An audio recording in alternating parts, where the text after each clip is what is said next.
As the prophet of esports, I rely on trustworthy and meaningful data every day. Data from our research partner YouGov offers the most complete view of esports fans and gamers in the world, providing context to who they are, what they think, the brands they buy, and things they do. YouGov's connected insights and research services inform strategy at every level. If you're a team, a brand, agency, or rights holder, you should be talking with YouGov. Their partners measure and maximize ROI and are telling compelling stories with data. Visit yougov.com/gaming-esports to learn more. Antonio says Microsoft makes that money back in 5 to 10 years, I think. I mean, sorry, Jimmy, go ahead. No, I like that thought. And I was going to pose that to the group too. What do you think is the timetable for that? I mean, it can't be much more than 10 years because otherwise the acquisition doesn't make sense. I think it wouldn't have passed mustard at Microsoft. A lot of it, I think, to Jeff's point, does hinge on the growth of Game Pass. Fundamentally, Game Pass has to see massive growth. Like if Jeff, you mentioned the number, right? They said they have 25 million subscribers today at an average of $10 a month. That's 250 million in revenue a month on Game Pass today. That's, $3 billion a year on Game Pass. Is my math right? Yeah. $3 billion on Game Pass. No, that's not nearly enough. It's right. Like they would have to double, triple, quadruple, the size of Game Pass subscriptions in my mind to justify this acquisition. So can you go from 25, like back of the envelope math, right? Can you go from 25 million to 100 million subscribers, or maybe that's too extreme, but like to 50 to 100 million subscribers on Game Pass? What is how many subscribers on Netflix today? Like we're talking about Netflix scale kind of number of subscribers. I'm not saying it's impossible. I just think it's a tall order, right? The value you'd have to drive with Game Pass would have to be really, really compelling, I think, for everybody, right? Not just the hardcore gamers, not just the most casual gamers. It really needs to reach everyone at that point. I mean, Jeff, do you agree that that's this kind of scale that Game Pass would have to get to justify I agree. this? I mean, I don't know if the math is it's not exactly that, because obviously more people you bring into the ecosystem, you're making more on microtransactions. They get a cut of that. Also, there's some, even though I said Call of Duty won't go exclusive on Xbox, I think some of the titles could. Plus maybe there's some things they could do with some of the Blizzard titles, maybe, bring them into their own launcher, kind of create maybe like a Microsoft Windows store. I'm trying to think of ancillary benefits. There's some creative things they could do with Call of Duty, maybe have some content exclusive to try to win kind of the platform war, I think, as Jimmy alluded to in the beginning. Because obviously if you get more people to buy Xboxes, you're making more money on third-party games, even the ones you don't own. So, yeah. Guys, I want to read a couple of these comments here, but I think this next one brings up the question I had next. First one, this one, my favorite, hashtag the juice. Love it. Yeah, we got to get hashtag the juice going here. Stuart says, how do you see it impacting Sony?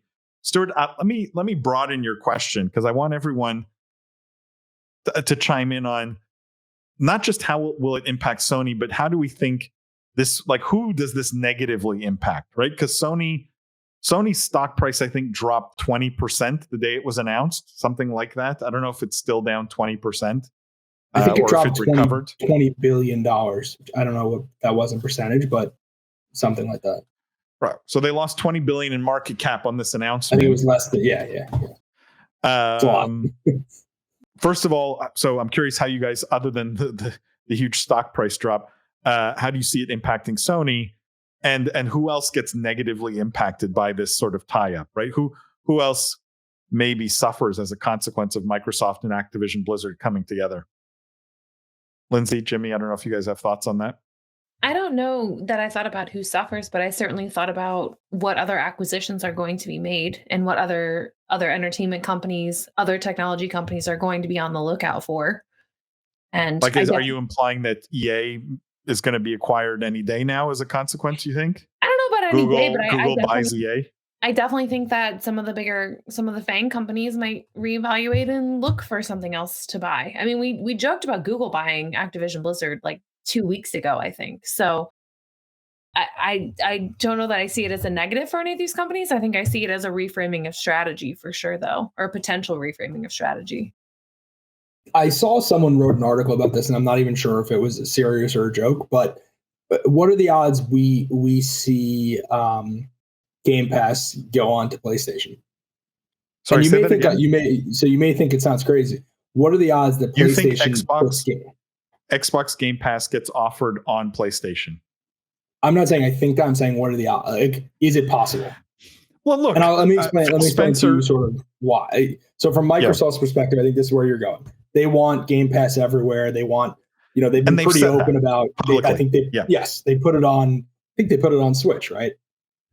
Did they? Yeah, it was and Phil Spencer has come out and said, we want people to get Game Pass as many places as possible. Like, I'm paraphrasing, but he has basically said that. We agree. It makes sense, or at least they've shown a willingness to do that. From Sony's perspective, if now everyone is saying you've lost the console war, well, why not put Xbox Game Pass on your PlayStation? Keep people in your ecosystem, open it up to content, maybe get some sort of rev share. Because you may have a PlayStation today, right? And you may go get Game Pass on your PlayStation because now you can play all these games on Game Pass, right? But when you go to buy that next console, that next gen console, are you going to be like, I'm going to buy another PlayStation? Or are you going to buy the console that's like, it's native and probably the frame rates are better and there's stuff built in and, it comes bundled with Game Pass anyways. And, there's probably 12 reasons why you'll switch at that point. To be fair, that's in like 8 years, right? Like, we just got into a console. Like, at least that gives me a chance. And to be fair, like, things change pretty quickly. Like 18 months ago, everyone was like, Sony has the best exclusive content and all Microsoft has is some Game Pass crap and subscription and cloud, and nobody knows what the hell they're doing. They're buying random studios. Now all of a sudden it's like Microsoft has all the studios and Microsoft won the console war. So, like, I don't know, things change fast. And also, for Sony, you still have exclusive content, like some really, really strong exclusive content. So if Microsoft was willing to put Game Pass on your console, wouldn't that give you a really good leg up because you have your exclusive content plus Microsoft's content? I mean, does Microsoft offer the life preserver to the sinking ship? Will they look at it that way, or will they see it as just an opportunity to sell more Game Pass? Jimmy, I don't know if you have thoughts. I think if Sony's exclusives weren't doing the trick now, offering Game Pass isn't going to be that ace in the hole for them or that saving grace. I'm just putting it into like my own personal experience. Like, I've played Sony's for those exclusive. I've played PlayStation. I've gotten PlayStations to try out those exclusives. And after I beat it, I sold the PlayStation and I sold all the peripherals. If I had the Game Pass available to me on that PlayStation, that might make me more likely. Well, I see Jeff's point, right? Because then you would still have the exclusives for the next round and still have access. To me, it just seems so against Sony fundamentally on what they would want to do. It was the biggest surprise ever that they got into Fortnite and then other cross-platform games. So now this is like an even larger step in that direction. I'm not saying it's not clever or not a good idea. I'm just saying these companies also have cultures. And, it's not just like they're the enemy or this person's the enemy or this is a good business decision. It's also just fundamentally, what's their character or what's their demographic, their culture that they relate with. I guess to put it differently, in your opinion, who says no? I think if anyone, it would be Microsoft, but we kind of just went over how this is in their culture. So who says no? But I think none of this really matters in the sense that, like, if we want to declare that Xbox, like, let me just read this. Andrew says, sounds like Xbox won the console war, right? And I actually think that's a fair statement because they're in a no-lose scenario right now, right? If they put Xbox Game Pass on PlayStation, they're still winning, right? They're selling a lot of $10 a month subscriptions, and Sony just becomes another vehicle, right? They're not really in the war anymore if everyone's just running Xbox Game Pass on their PlayStations. If Microsoft doesn't give them Game Pass, Well, I think a lot of people are going to move to Microsoft and Xbox for Game Pass or for the exclusives, for the Activision Blizzard games, for all these things, if they decide to keep it exclusive on Xbox. And then Microsoft has also won the console war in that case. Like, I don't think it matters what they do. I think they've won either way. I don't know if you guys have thoughts to the contrary. An argument that this is why I'm surprised that you guys are talking about the value of the acquisition as being too high.